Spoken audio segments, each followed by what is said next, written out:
Assalamualaikum warahmatullahi wabarakatuh.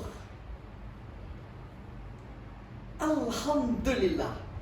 Alhamdulillahilladzi allafa baina qulubina.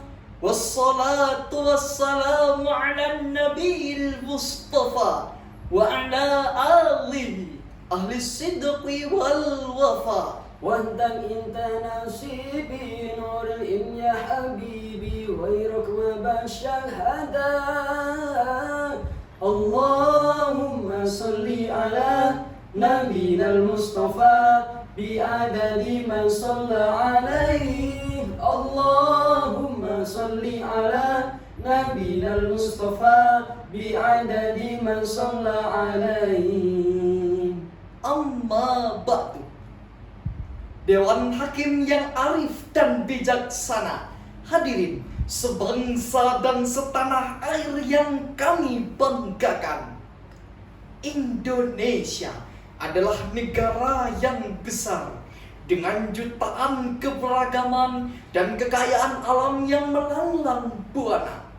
Tak heran ketika para pimpinan dunia dibuat takjub dan terpukau ketika dipertunjukkannya budaya bangsa pada acara G20 kemarin. Hal ini hadirin yang beranggapan bahwa Indonesia adalah bagian dari bak surga Atlantis yang kini menghilang. Indonesia banyak suku dan bahasa, kekayaan yang harus kita jaga. Tanah airku kaya alam dan pulaunya. Mari kita jaga itu semuanya.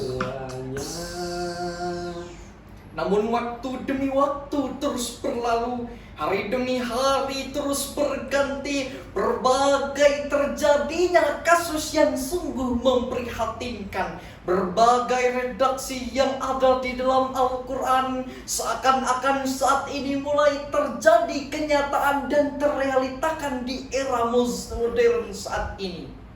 Oleh karena itu, pada kesempatan yang penuh ukhuwah ini, kami akan menyampaikan sebuah syarah Al-Quran yang berjudul Relevansi Al-Quran dalam Perkembangan Zaman. Sebagai rujukannya, marilah kita dengarkan firman Allah dalam Al-Quran surah Ali Imran ayat 105. A'udzu billahi minasy syaithanir rajim.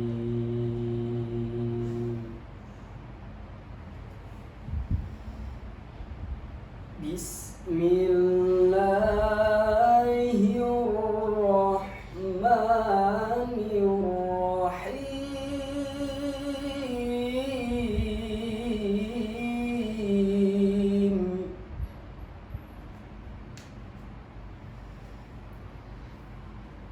Wala takunu kalladzina tafarraqu واختلفوا من بعد ما جاءهم البينات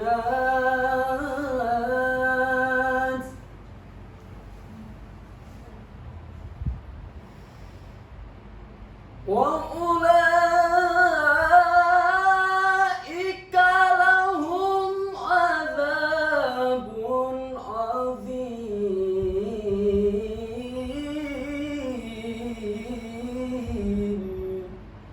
Aku berlindung kepada Allah dari godaan setan yang terkutuk dengan menyebut asma Allah yang Maha Pengasih, Maha Penyayang, Dan janganlah kamu menyerupai orang-orang yang bercerai-berai dan berselisih. Sesudah datang keterangan yang jelas kepada mereka. Mereka itulah orang-orang yang mendapat siksa yang berat. Dewan Hakim yang arif dan bijaksana, hadirin sebangsa dan setanah air yang berbahagia. Syekh Imam Ibnu Katsir dalam kitab tafsirnya Ibnu Katsir volume 2 halaman 19, beliau menjelaskan bahwa pada ayat ini Allah melarang kepada kita untuk berpecah antar sesama. Sebab hadirin, hal tersebut dapat mengakibatkan goyahnya iman dan lemahnya keyakinan. Dr. Muhammad Sulaiman Al-Ashqari dalam Zubdatut Tafsir min Fathil Qadir, beliau menjelaskan bahwa pada ayat ini Allah sangat melarang kepada kita untuk berselisih antar sesama, menjauhi segala bentuk yang ekstrim, selalu mencari jalan tengah untuk menyatukan semua elemen dalam kehidupan. Hadirin, masih terngiang di benak kita tragedi yang sempat menggemparkan bumi pertiwi, tragedi bom bunuh diri di depan Polsek Astana Anyar, Bandung pada tanggal 7 Desember 2022. Hal ini hadirin menyebabkan 1 orang meninggal dunia, 10 orang lainnya luka-luka. Hal ini merupakan bukti nyata akan retaknya kerukunan antar umat beragama di Indonesia. Hadirin, memanglah dari mulainya perbedaan situasi hingga timbul rasa di hati dan merasa benar sendiri hingga tak dapat dipungkiri akan menimbulkan aksi anarki. gara-gara beda aliran saling Serang. gara-gara beda keyakinan saling Menjatuhkan. gara-gara beda keyakinan saling Mencelakakan. gara-gara terjadi perbedaan saling Bermusuhan. Na'udzubillahi min dzalik. Lantas hadirin, bagaimana perspektif Al-Quran dalam menyikapi hal tersebut? Marilah kita dengarkan firman Allah dalam Al-Quran surah Al-Baqarah ayat 103 sebagai berikut. Wa kadzalika ja'alnakum ummatan wasatan litakunu syuhada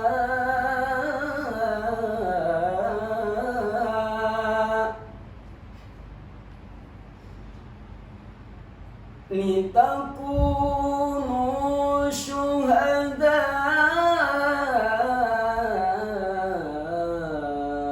a'alan nasi wa yakuna rasulu alaikum syahida wa yakuna rasulu alaikum syahida. Sadaqallahul azim. Dan demikian pula kami telah menjadikan kamu umat pertengahan agar kamu menjadi saksi atas perbuatan manusia dan agar Rasul menjadi saksi atas perbuatan kamu. Maha benar Allah dengan segala firman-Nya, dan Dialah yang Maha Agung. Dewan Hakim yang arif dan bijaksana, hadirin rahimakumullah. Profesor Dr. Muhammad Quraisy Shihab dalam kitab tafsirnya Al-Misbah volume 1 halaman 337, beliau menjelaskan bahwa Pada ayat ini terdapat kata wasaton yang berarti perilaku adil yang dimiliki oleh umat Islam. Tidak ekstrim dalam beragama dan juga tidak liberal dalam pengaplikasiannya. Hal ini senada dengan apa yang dikatakan oleh Syekh Imam Ibnu Katsir. Dalam kitab tafsirnya Ibnu Katsir, beliau menjelaskan bahwa kata wasaton di sini bermakna umat Rasulullah dengan segala kemuliaan dan keistimewaannya. Dalam riwayat lain, Syekh Abdul Mustaqim dalam kitab tafsirnya Al-Maqasidi menyebutkan bahwa moderasi dalam Islam harus diwujudkan, yang hanya tidak dalam lingkup kehidupan sosial saja, namun dalam lingkup kehidupan beribadah, berakidah, dan bermuamalah. Demikianlah hadirin, dari apa yang dapat saya sampaikan, dapat kita petik sebuah mutiara kesimpulan bahwa di era modern saat ini, berbagai redaksi yang Allah sampaikan dalam Al-Quran sudah banyak mulai yang terrealitakan. Oleh karena itu, bagaikan kita berpegang teguh pada amal-amal kebaikan dengan mengamalkan 3 sikap moderat. Yang pertama, tasamuh, Toleransi terhadap segala perbedaan agama. yang kedua, tawasul, Seimbang antara kehidupan dunia dan akhirat. yang ketiga, tawasul. Berpegang teguh pada keadilan. Demikianlah hadirin, Islam sudah sangat jelas akan pondasi dasarnya, cinta damai dan bukan anti intoleran. Kampus boleh berbeda, alma mater boleh tak sama, asal pun boleh dari mana saja. Namun ingat, kita hidup di tanah negara kesatuan Republik Indonesia. Apapun cara pandangmu, Bagaimanapun cara berpikirmu, Pancasila adalah falsafah bangsa. Sepakat? Demikianlah hadirin, kami akhiri dengan sebuah syair. Unisma malam, itulah kami. Uin tolong aku, saudara kami. Cukup sekian hadirin syarahan kami. Mohon maaf dan terima kasih. Wallahul muwaffiq ila aqwamit thoriq. Assalamualaikum warahmatullahi wabarakatuh.